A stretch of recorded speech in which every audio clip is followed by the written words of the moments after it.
Good evening, everyone. Welcome to another episode of Red.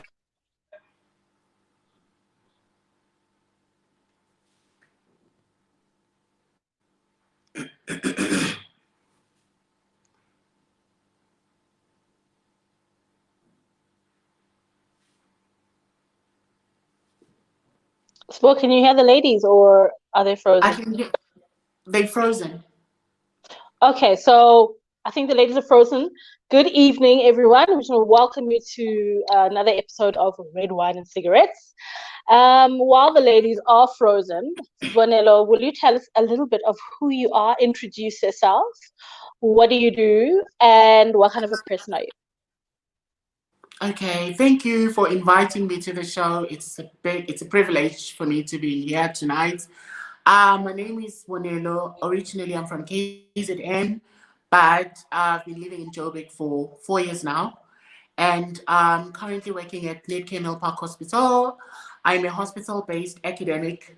So basically, what I'm doing, I'm responsible and I'm involved in the development of lifelong learners. So basically, strictly nursing, and yeah, and I'm a DJ part time. So it's exciting. Yeah, I'm excited to be Nah. here. Thank you for having me. I just want to know you, one of those people that have been watching our show for a very, very long time. I think probably since the first show. So you know what this is all about. We're talking about different things that affect us, and today's subject specifically is social media.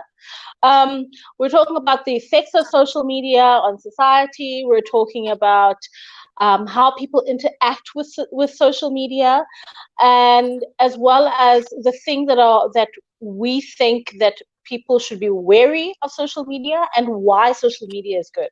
What is your general feeling about social media? Do you see it as a good thing? Are you a social media addict? I'm a social media addict. So let me know. Hi ladies. We're just talking about social media, introducing it, and how Bonello feels about social media. Is it a good thing?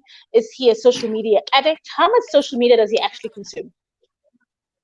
I am a social media addict. I love social media. I've got Instagram, I've got Facebook, I've got Snapchat, I've got Twitter.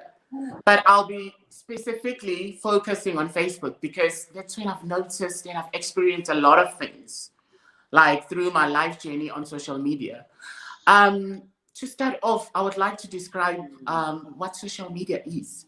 Social media basically it's a platform that we all should be using to communicate and conversing with other people. I mean, in talking about things that matter, could it be business or you're promoting your brand? But through literature, I've learned a lot that a lot of people are using social media for different things. And then with research that has been done in the body of social media, I have found that a lot of people are using social media, that uses social media. Their use of social media is linked to the fact that they might be depressed or they might be suffering from social media addiction. So it has some form of psychological impact on individuals, and people are not aware that social media is linked to psychological illnesses. So most of them are using social media unaware. They're not sure why they're Mm-hmm. using it. We find that a lot of people are resorting to cyberbullying. Some are engaging in acts of being envious because I'm start comparing my life to other people without knowing where they're coming from and how did they get to where they are, especially in terms of Instagram. A lot of people have perceived Instagram in a wrong way. You know, you'll see Bonang today and she's flouncing her stuff, not realizing that Bonang's got endorsements, you know, and I'm using money from my pockets because I have to show up. And this showbiz is a problem because people, they start going like this and you have to keep up. And once you started keeping up, you have to keep up. People are waiting for you. You have to feed them. And that's a big problem, you know. So I think social media, there's nothing wrong with social media. It's how you use it and how you engage with people. But you must be careful because it can also be detrimental to your psychological health. Can I just say something? we are having serious interweb problems tonight. We may be off again, we may come on, but let's keep talking. I'm not sure what was said in the last minute, but it was something that I watched the other day. So Kanyimba, as we all know, has lightened her skin, right? So I'm scrolling through my Instagram, and I saw that she had a live where she was speaking about her skin lightening journey. I don't know why I decided to watch it, but I did, you know? So I started watching this live, and there's something she kept saying. She kept saying, guys, I am not going to lie to you. It's obvious to everyone that I've lightened my skin. I've lightened my skin because I want to be lighter. I know it's weird for a lot of people, but the reason I have done this is because it's of value for me. Because as a celebrity, I always need to be aspirational. I always need to look unreal. I always need to look like something that you can't be. That is my job. But what I will also say to you, as much as I'm telling you how you should go about this, if you want to do it, is that, what did she call it? An expensive sport. It was like, it costs me minimum 20,000 Rand a month to do this. So I'm seeing a lot of girls who go and buy products on the black market that at the end of the day are going to harm them. I am not promoting that. I'm saying to you, I don't think there's anything wrong with this. But if you're going to do it, make sure that you can afford it. And I really respected that. You know what I mean? I really respected that. She was like, I whiten my teeth aren't real. A lot of this isn't real. I got my boobs done. I cut this. I snipped here, nip tuck, because it is my job to look the way I do. You know, and I, for one, respected that. You know what I mean? She was like, this is an unrealistic, it's an unrealistic thing to aspire to. And I do it because it's part of my career. You know, how did you feel about that, like looking at it in that way? I also respected the way she communicated who she is on social media. And the reason why I liked that was that, like Sbo said earlier, a lot of people follow famous people or really beautiful people on social media and want to be like them, not understanding what it takes to be in that person's position, to get to look or to get to have the things that they flaunt or they show appreciation for in their lives on social media. And that speaks a lot to, I'm pretty sure Sbo touched on it, when we look at people's lifestyles on social media and we are envious of it. So we try by all means to try and mimic that. And I think also, if you're going to be the kind of person who is on social media, I feel like it would be nice if we if we expressed a great deal of honesty and transparency about who we are, where we are, and why we are doing the things we do. It's not that you need to explain yourself to anyone else, but I think it's just responsible for especially younger people who look up to you. Let's face it, there are lots of young people who like the glamorous life. It's very appealing. We live in a materialistic society. So if someone looks good and they have these amazing things that everyone else wants, you also want to be like that. But if we can all open up and actually talk about how we acquired these things, what it took, and the journeys we've been on, I think it will be a more realistic perception than it is that glamorous, everything is perfect type of look. I think what I find problematic from my end is that I don't think that we're honest about the fact that most people, like the things that people post on social media, are the best parts of their lives.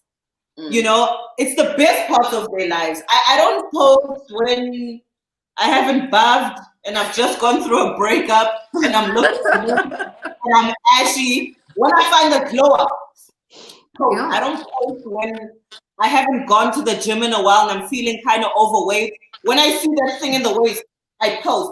Don't you think that maybe we should be using our platforms to engage with the parts of life that aren't so pretty? don't you think that maybe if a lot more people started doing that, people wouldn't feel so inadequate? Sibs? I completely agree. So you guys follow me on social media. I am I try to be as honest as I can be about who I am. When I'm going through a low, everybody goes low with me. When I'm going through a high, everyone goes high with me. Why? Because that's my personality. I'm an open book.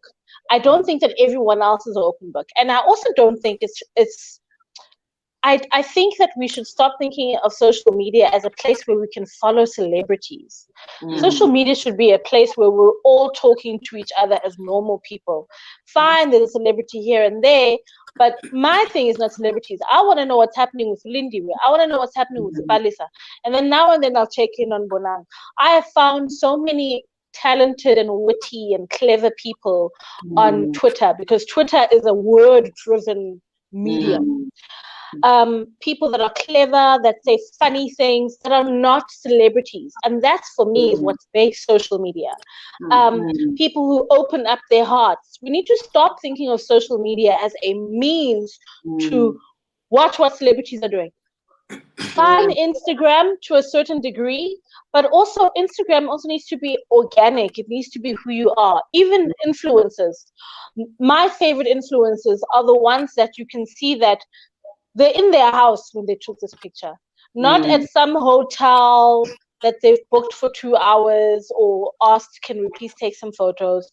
We need to start looking at more organic material. I have nothing against influencers. I work personally with a lot of influencers in my business. But even then, I pick authentic people. I go out of my way to go, does this person is this really who they are? Even if they're showing us the best of who they are, but is it really, really who they are? Or are they putting on a show? And as much as, yes, we are sometimes putting on a show, it's so important for you to be organic. The majority of people on social media are not influencers, are not celebrities. We need to always remember that. We're regular people that go to work every single day, that are climbing into our cars, climbing into a taxi, and you go back home, you have to cook, you live with your parents, etc. We need to forget about trying to keep up with the Kardashians or trying to keep up with the Kumalos. That's not our level. We're not there. We that's not who we are. We need to also start interacting with each other and not necessarily vying for celebrity attention. There was something that Bo was saying when we kind of climbed back into the conversation. Where basically he was saying, you know, sometimes we aspire to these things, but what we don't realize is that half the time these celebrities don't pay for half the stuff they have. You know what I mean? I'm sponsored by Nike. I'm sponsored by Land Rover. I'm sponsored. Do you get what I mean? Because they know I have this enormous following as Amanda DuPont or whoever you are. And so they are like, okay, we're going to give you all our new stuff free. All you got to do is post, and probably not only is she getting it free, she's probably getting paid as well to promote it. You know, so I think what Sim was saying now is that we need to be finding more of what's relatable to us on social media, because right now not much is relatable. Hence, so many people feel lost. They feel like they don't belong. They feel like there's no space for me here. They feel like failures, really, because everything that they see is opposite to what their reality is. I'd just like to read a comment, and then I want to ask Sbo a question. So, Tuli says, I personally have problem skin. I'm 38 and have had acne since I was 13. I hate how the skincare companies use ladies with great skin to advertise their product. Tuli, I completely relate to that. When I was in high school and my early 20s, let's put it this, I'll use a description that was used by a guy I went to school with. he said that my face looked like a quarter camp because I had ...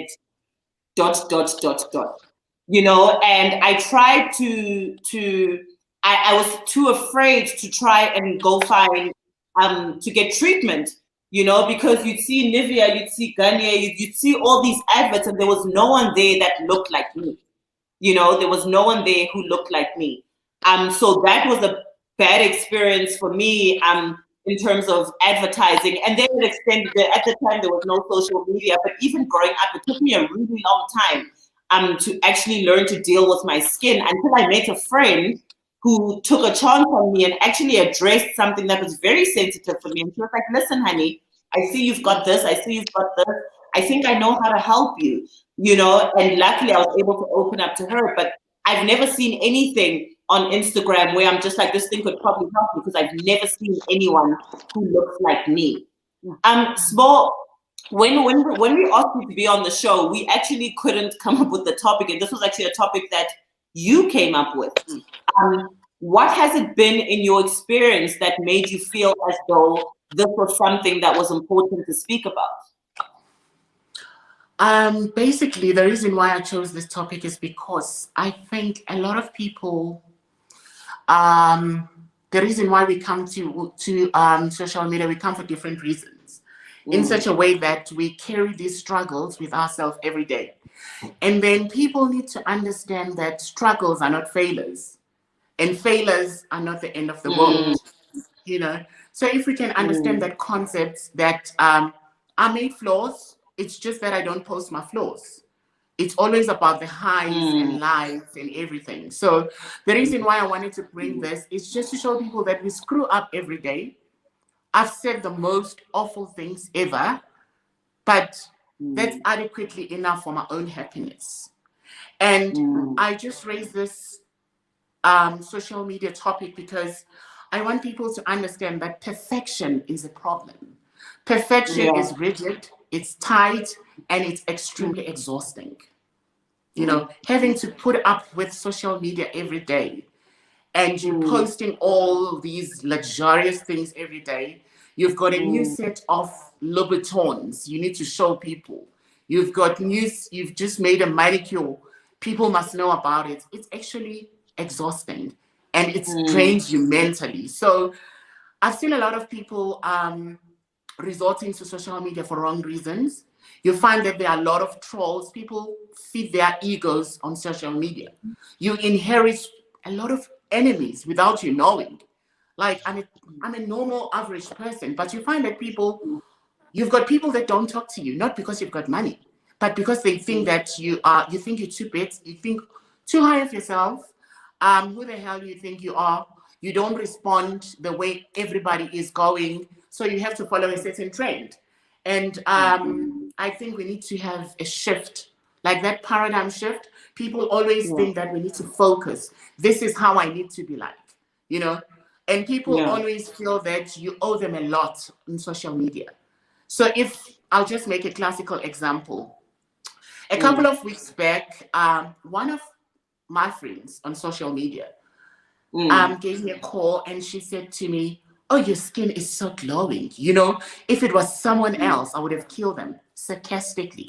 You know what she was trying to say to me? You're using a lot of filters and everything.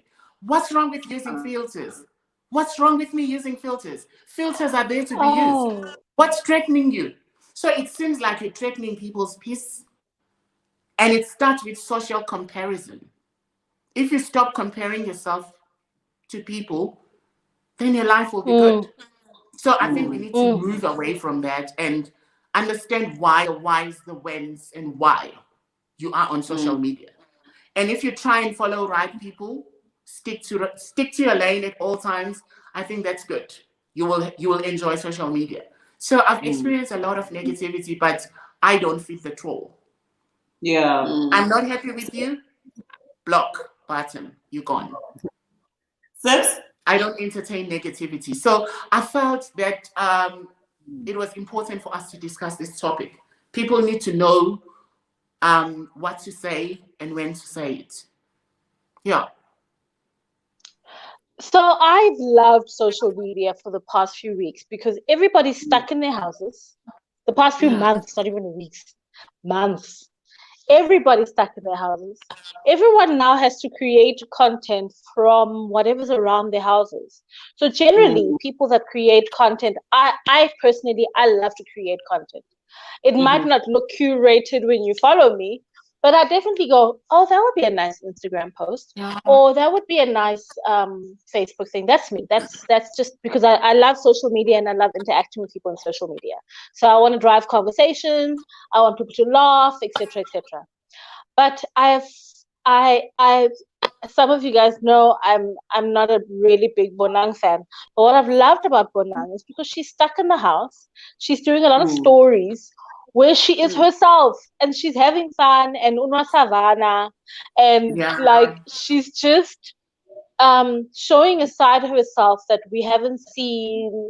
Obviously we know her, I mean, Northwest, Botswana, etc. But I really, really have been loving that kind of content because I'm going, wow, we're seeing another side besides the really curated and looking perfect shots that we normally have of her. And she's sharing content where it's just her talking to the camera, making a noise and having fun. So for me, lockdown has shown me who really is in the social media game to... I suppose there's nothing wrong, though, with being in the social media game to make money. So it's not a judgment. It's just who's interacting, right? So social media, celebrities, in my opinion, if you're on social media, interact with your people. They follow you because they want to know who you are. They want to interact with you. They want to have a glimpse of your life. So and sometimes celebrities don't do that well. But I've seen that Bonang the past few months has done it so like in such a fun way. So I've really, really enjoyed that. But there's something that Bonilla said that peaked and it's gone now. Gone. Sorry. It'll come back again. It'll come back. Liz? Adding on to what Sibs and Sbo said, in terms of people going on to or enjoying the various social media communities for different reasons.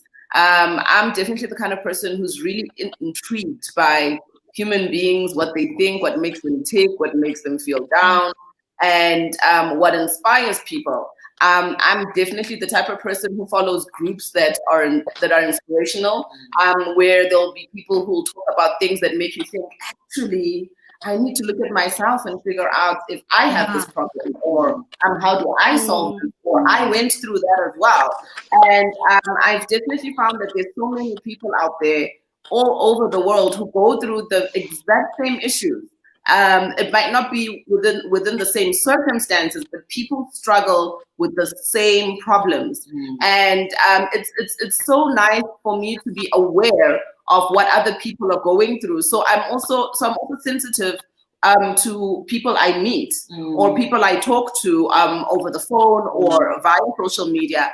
And I can pick up that, oh, actually, I read something where someone else explained various things about, let's say, for instance, bipolar mood disorder.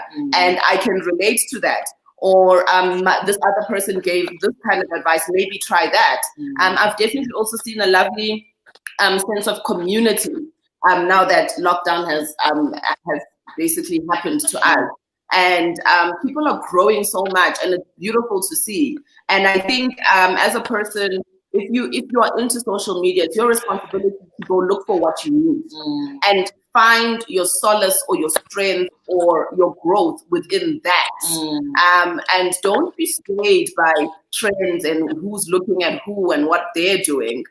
Try and find. There's so many things on social media that can equip you as a human being, dependent on what you need.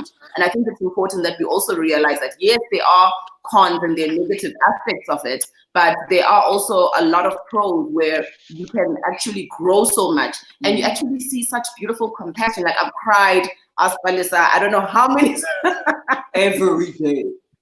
I've cried just looking at how people are so compassionate and giving and loving towards one another. And it's just so beautiful to see that happening all over the world. There's a comment that came up that I'd like to read from Kalipa. He says, what is it about our society that places so much pressure on individuals to compare themselves to others? What systemic changes would you recommend be implemented to change this, if any? I don't know that it's a systemic change that we should be looking at. I think there's a change within the home that needs to happen. I know that a lot of us were raised in situations where we were asked, I'm not saying this is my parents specifically, by the way, this is not me attacking my parents. They weren't perfect, but no one is. But you find children being asked, why can't you be like this child? Why is it that Simon got an A and when now you're sitting on C's? Hey, when now you got into Wits Tech when Sibusi got into Wits. Woo! You're renting a one-bedroom apartment and Man's child, who is your age, just bought themselves 2-bedroom for Brian Still. I think that we are raised to gauge where we are and how we feel about where we are based on our peers. Based on our peers and people our age, not taking into account their background, their intelligence. Maybe they've had better opportunities. Maybe they've been exposed to more. Maybe they got lucky. So our parents, a lot of our parents have not asked us, why are you here and why are you not there, just as a question. But Smangman's child is here and Smangman's child is here. This one's married. All of your peers, they are all married with at least one child. Where now you are still renting in the one bedroom. What's your plan for life?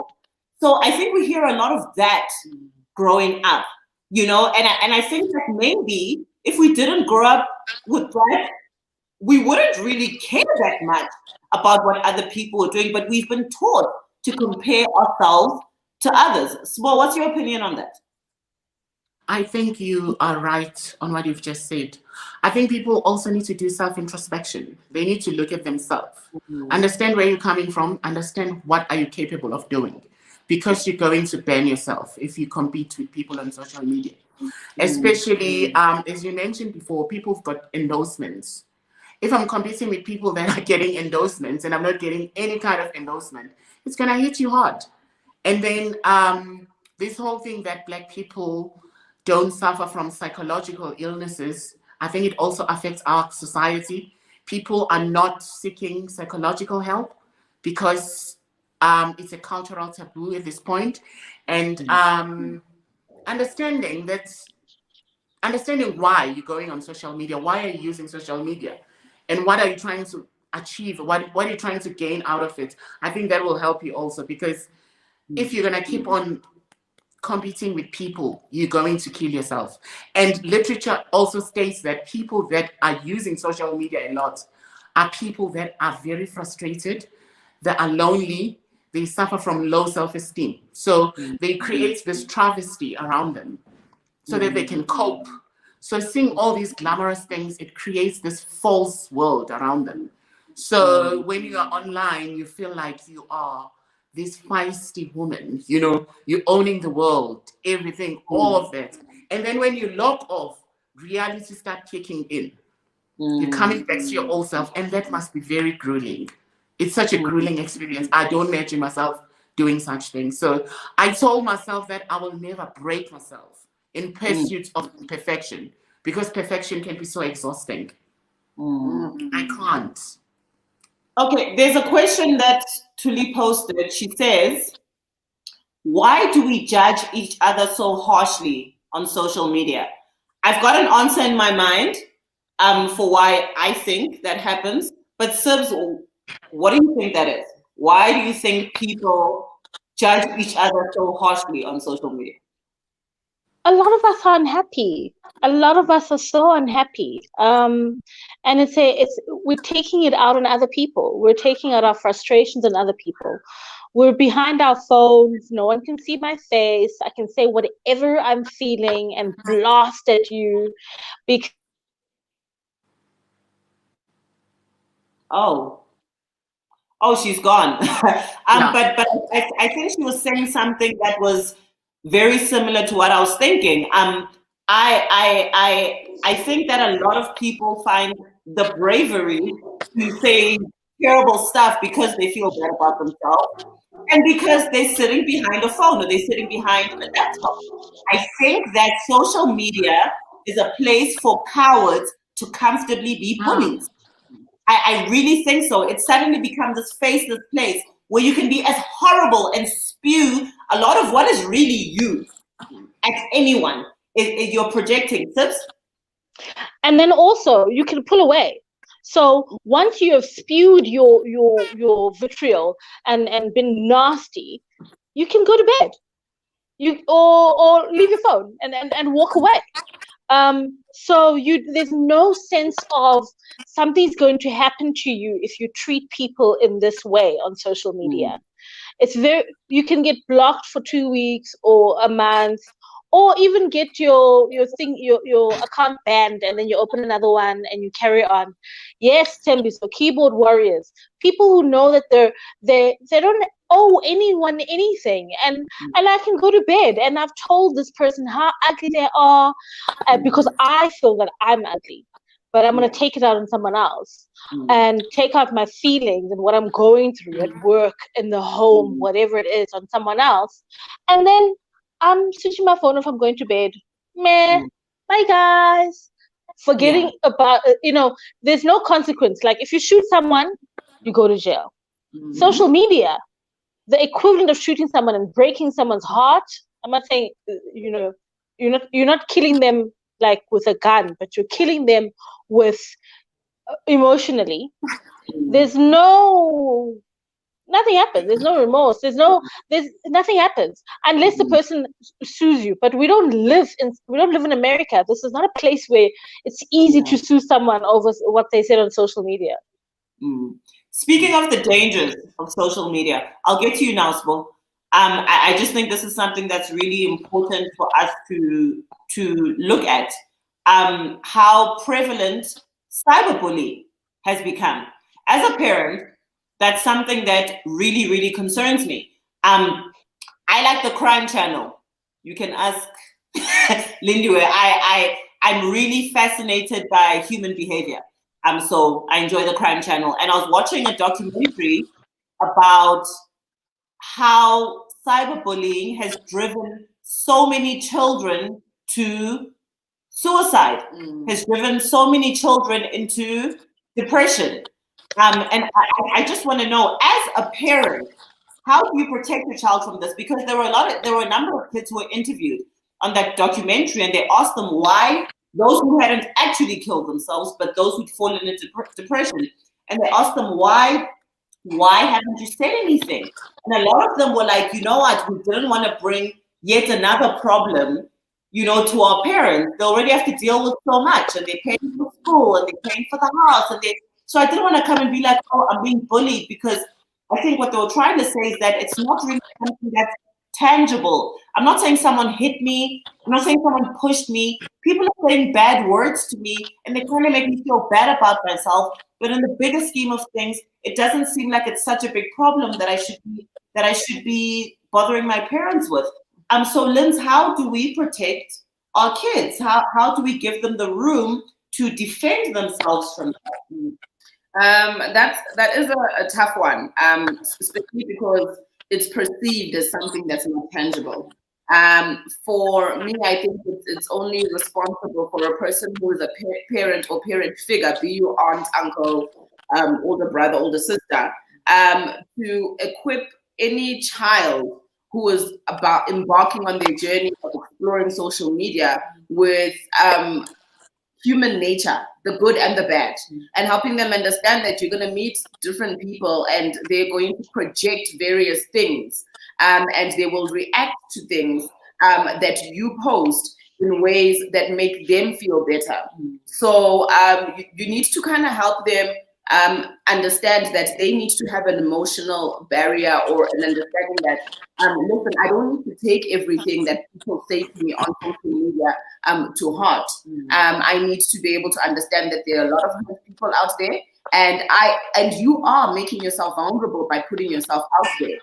There are also those systems where you privatize your accounts, and bearing in mind that kids are kids, you might privatize your account, but you allow someone into your network that is not a person who's healthy in terms of support and emotional intelligence. So it's definitely something where you need to individually at home equip your kids with the emotional intelligence of coping with these things, because this is life, and you can't pull them away from social media. You can't keep them away from it. The world is becoming more and more dependent on technology. So it's unrealistic to be like, I'm going to keep my child away from it as long as possible, because then they're also not exposed to things that other people talk about. They don't know what's going on in the world. Let's face it, a lot of people know about the things that are going on in the world through social media, not necessarily watching the news. You know, and there are some really positively informative things. So it's just a matter of trying to navigate the space and helping equip your child with the necessary tools in order to protect themselves. And, you know, you block a person if they're making you feel uncomfortable, and just engaging continuously. You can't leave children alone to navigate the world of social media independently, completely. That is irresponsible. So what are additional ways we can protect our kids in really what is a rogue? It's rogue. Social media is like rogue. It's not like, well, like you can't go to the club. You can go to the club. There's everything on social media. There's everything. They can have anything. There's access to absolutely anything. So they'll be like, yeah, 13 up the site. They can just change the date of birth and get access to 21 up stuff when they're 11. So I think it's really important from a young age once your kids start interacting with technology. So the minute you get them a phone, my son has had a phone for many, many years. This year he got WhatsApp, and every day, at least twice a day, I take his phone and I look who he's talking to and about what, and I just grab it. I don't say anything. I'm just like, you know, but there are also parental controls that you can access, where you're able to take your children's thank you, Lihle. You're able to take your children's devices, and you're able to change and make sure that they're not seeing content that is not age appropriate. And I think that's so important. And you must be honest with your kids and say, look, I have taken your device, and I've made sure that everything that happens on here is age appropriate. If you are uncomfortable with something that you are seeing or hearing, come to me and let's talk about it, because there will be people that will always try and sneak in to the age appropriate stuff, because that's exactly what the likes of pedophiles, etc. do. They're always trying to find ways of sneaking in. But it's a matter, and we talk about this all the time. Every single week, what I love about the show is that every single week, no matter what we talk about, we always end up touching on kids, and being open with your kids and having such a great relationship that they feel that they can come to you. And if they feel that something is not age appropriate, or they're uncomfortable about it, or they don't understand it, and just say to them, if you don't understand something that you see on the internet, come and ask me.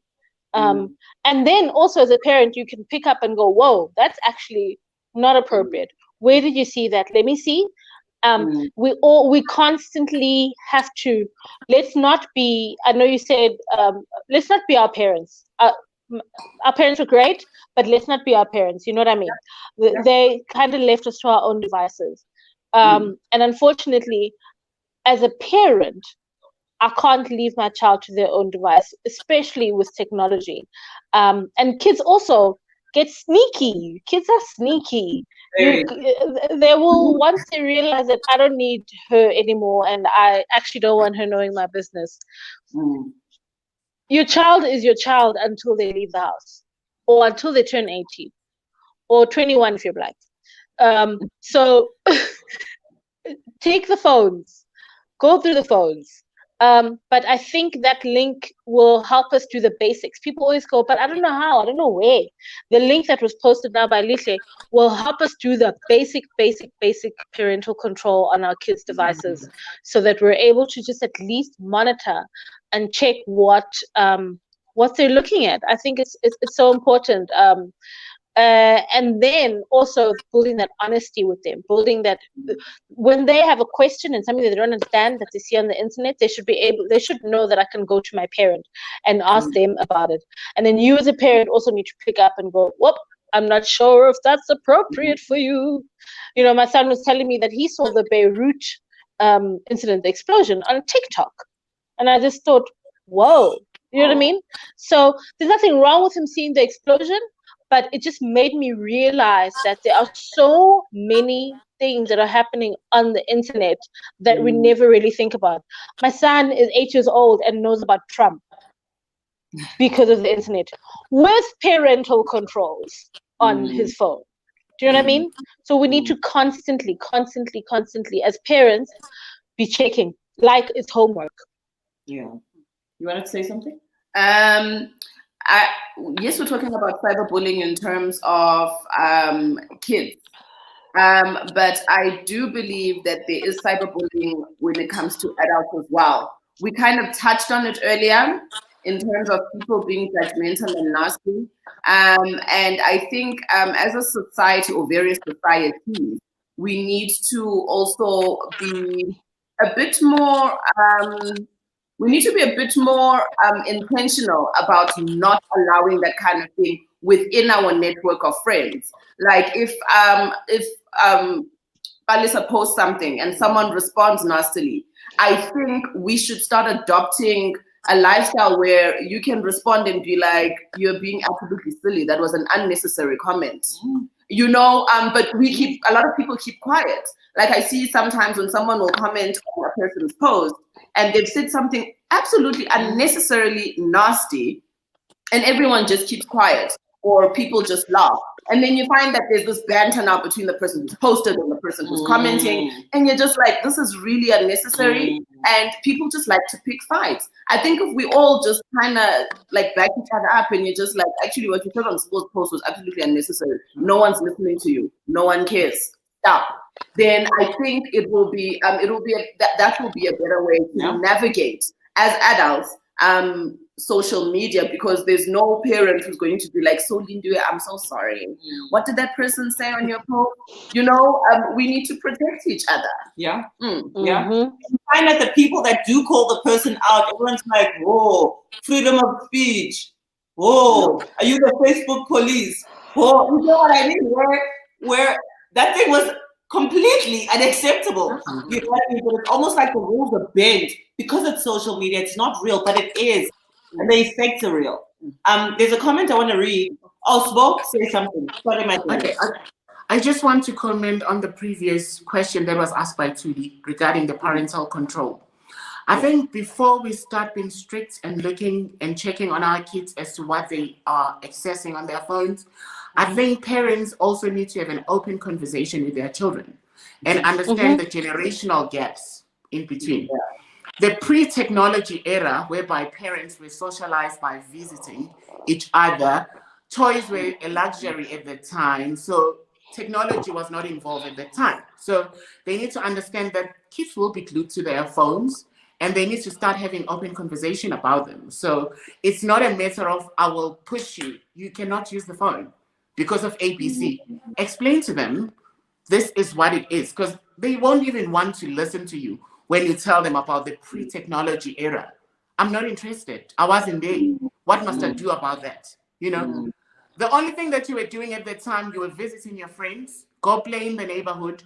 If you were lucky, you will have toys at the time, you know, by the grace of God. So that whole generational gap, we need to look at those aspects also. Yeah.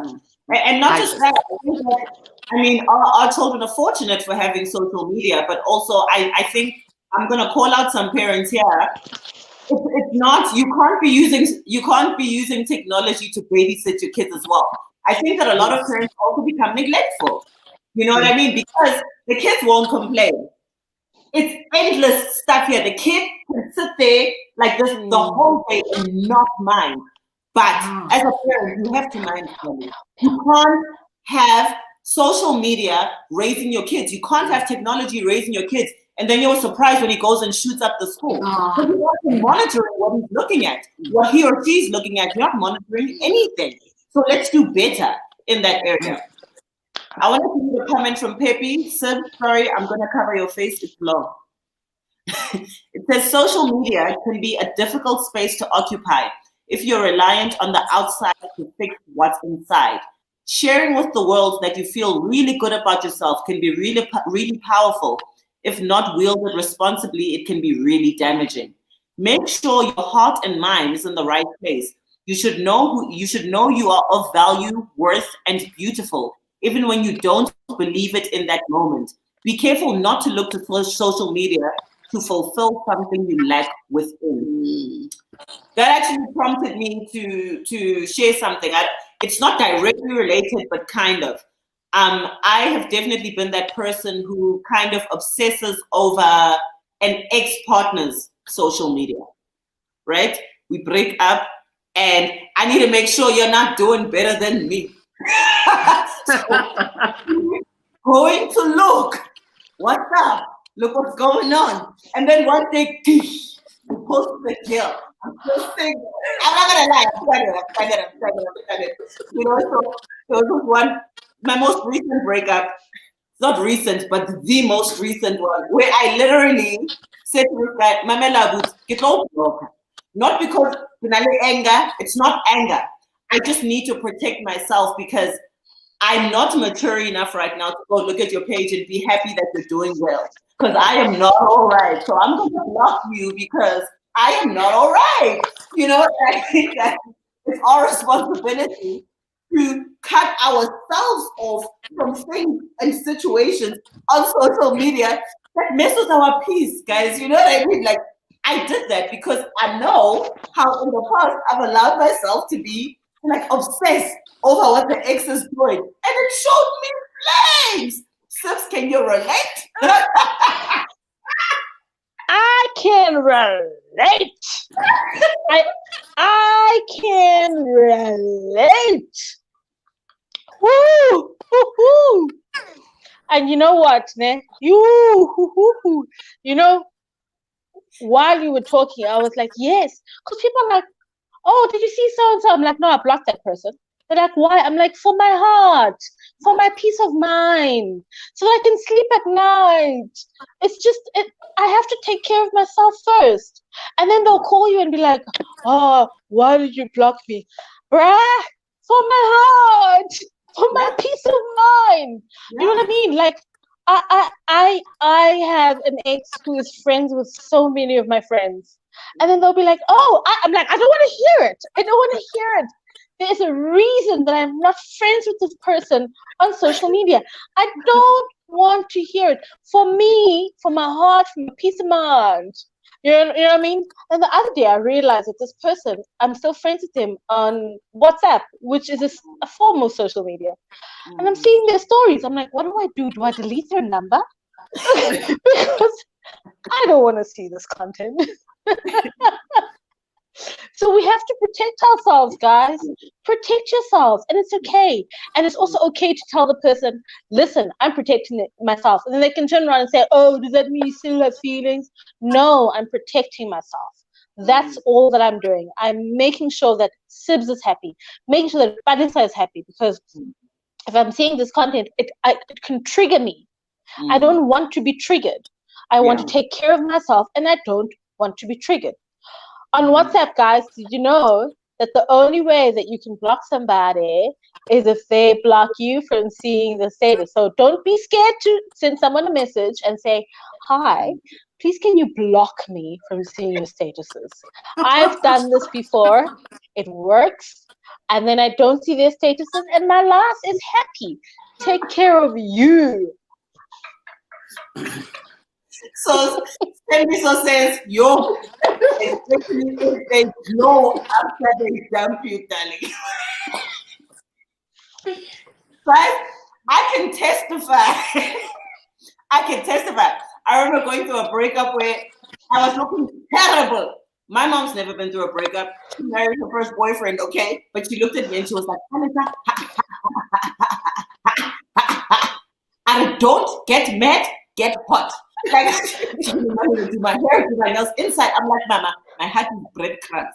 But she was like, let your heart be breadcrumbs, but do not wear it here. You know what I'm saying? Anyway, we kind of went off track, but we have to finish. We have to finish. But there's one more comment that I wanted to read from Tembiso again. Sorry, Spooky, face cover. Social media is a tool. It's not good or bad. The intent behind the post and the way that post is received defines it. As the tool has negative or positive impact. Social media can help shorten the distance between individuals, but can also be used to fill a void in an unhealthy manner. That is needing life to feel accepted and acceptable to the populace. I completely agree with that. You know, I think we aren't here to say social media is good or bad. It's good and bad. You know what I mean? It's everything, just like everything in life. You know, there's good, there's bad. Relationships are good and bad. Relationships are building and they also break.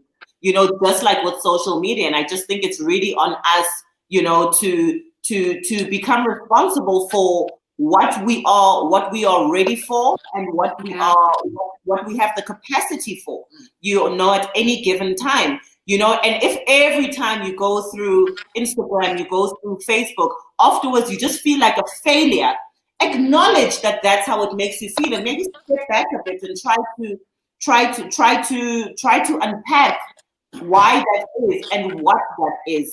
You know, so I would take another comment, but we really are out of time, like completely out of time, over time. But guys, thank you so much for joining us, and we're really hoping. I mean, our videos this week we're talking about mental health came up a lot in the course of the week, and social media is one of the things that affect our mental health.